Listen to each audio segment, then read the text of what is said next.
Hi and welcome to Cheekyricho Cooking's biscuits made in the Piemaker and sausage gravy. The ingredients are in the recipe box below. It's a very budget-friendly meal and it comes to you as a result of a request from Becky. This dish is served generally for breakfast in the United States and the southern states. It comes in two parts. The first thing that we're going to do is get our self-raising flour with a good pinch of salt and just get any lumps out of it. We're going to add our butter, which has just been cut up.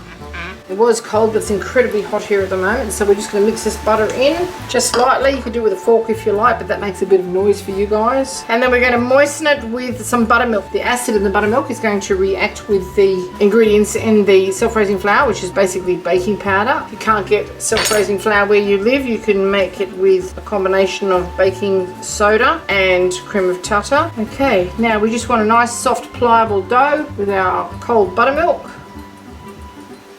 We don't want to work the gluten in these, we want them nice and light and airy. A little bit more buttermilk.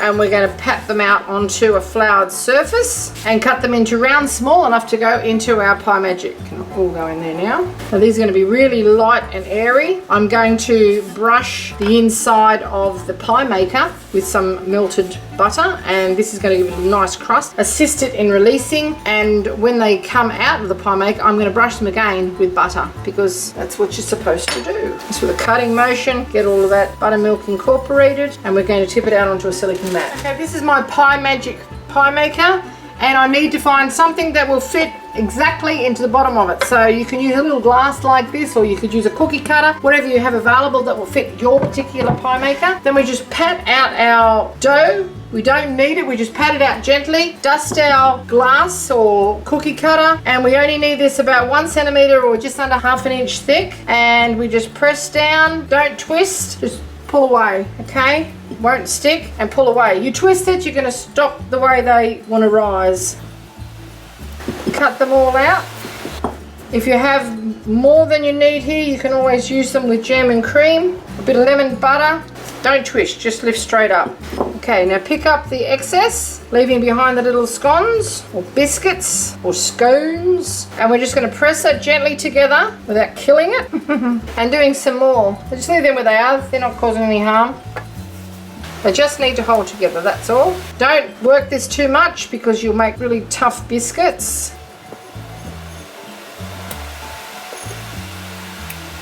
Push that last little bit together gently and you should get 2 or 3 out of that. Just need the sticky edges to meet with each other. Don't put too much flour down because you'll dry it out. Put those, cover them with a clean tea towel and put them to one side while we get onto our gravy.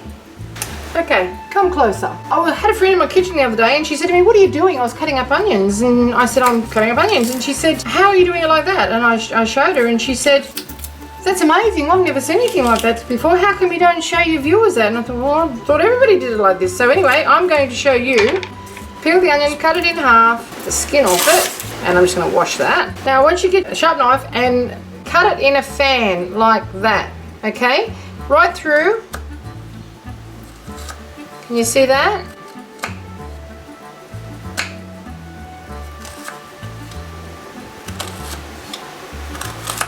To the bottom.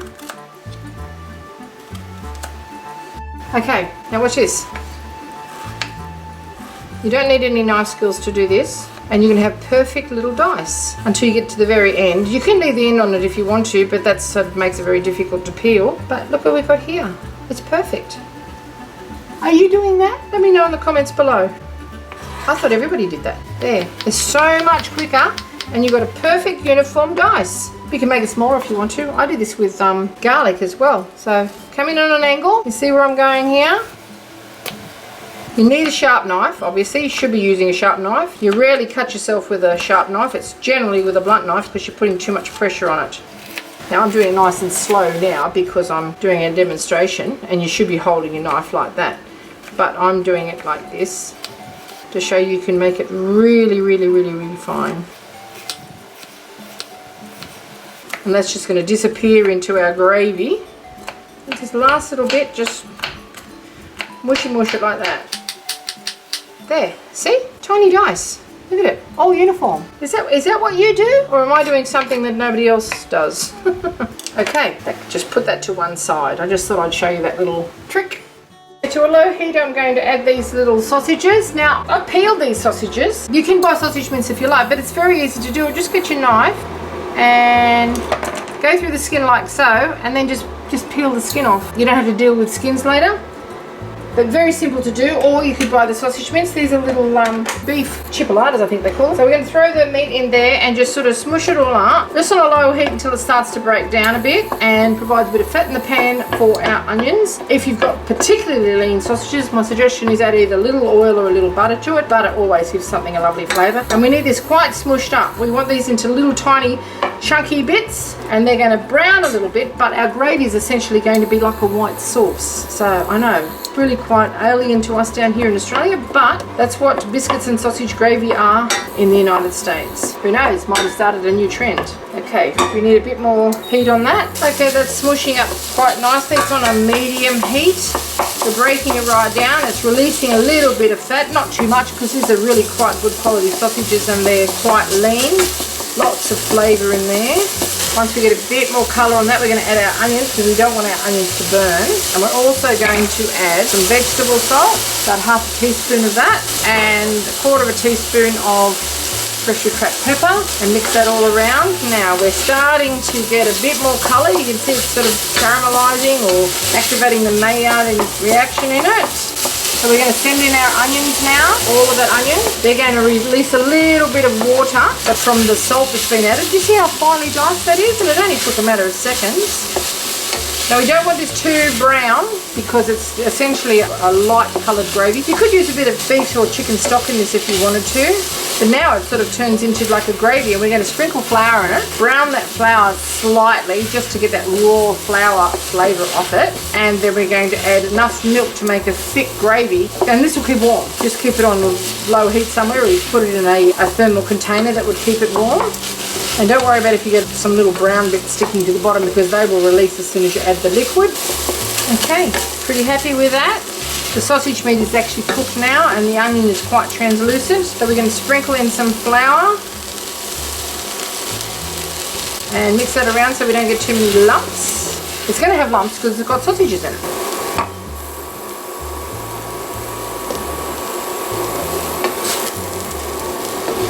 But you want it to absorb all that fat. Just get rid of that bitey sort of raw, dry flour flavour. Turn this back a bit.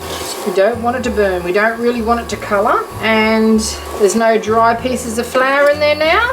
So it's in with our milk.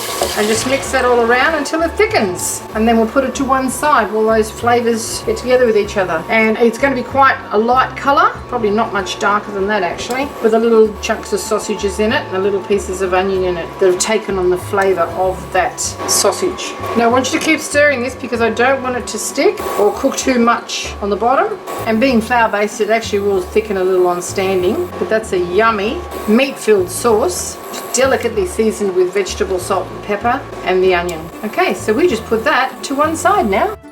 We've switched our Piemaker on. We have got our butter and we've melted that. We're just going to brush the inside of our Piemaker liberally on all sides. Pop in our little biscuits, which we already know fit.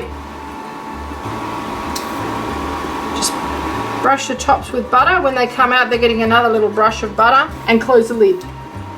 Okay, after 4 minutes, we're just going to tip our little biscuits over. You see how nice and light they are, quite soft on top.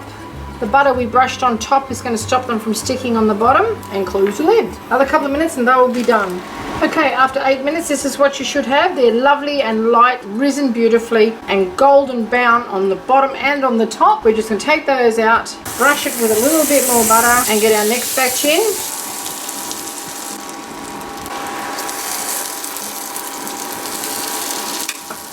Close the lid. Right, just leave these for a few seconds, and we're just going to brush them with butter. Richo's going to have his with a sunny side up egg, and they're going to be so hot. I'm just going to cut these in half. Oh. See how light and airy they are inside? That is so hot. Now I've made these in a Piemaker. You can of course make them in the oven, but if you're only making a small batch for 1 or 2 people, this is going to probably serve 4 people. That's all you need to do. So I'll just take these bits out at the moment. Smother this with our sausage gravy. Pop the lids on. And toss in an egg for good measure. They are, look how light they are. They're so airy, full of little bubbles. Ready. That's in with our sausage gravy. Don't be miserable with this. It's got lots of lovely flavour there. You could probably even make this in the family size pie maker, I think. Pop our tops on and slide our egg in. And there you have it. Hope you enjoyed our version of biscuits made in the pie maker and sausage gravy. Thanks for the request, Becky. I hope you enjoy our version. If you'd like to see more interesting recipes and ideas, just check out our Cheekyricho cooking channel, and don't forget to please subscribe, and do come back and visit us again soon. We have so much more to show you, and we're uploading lots of videos. And thank you very much for watching. Have a great day.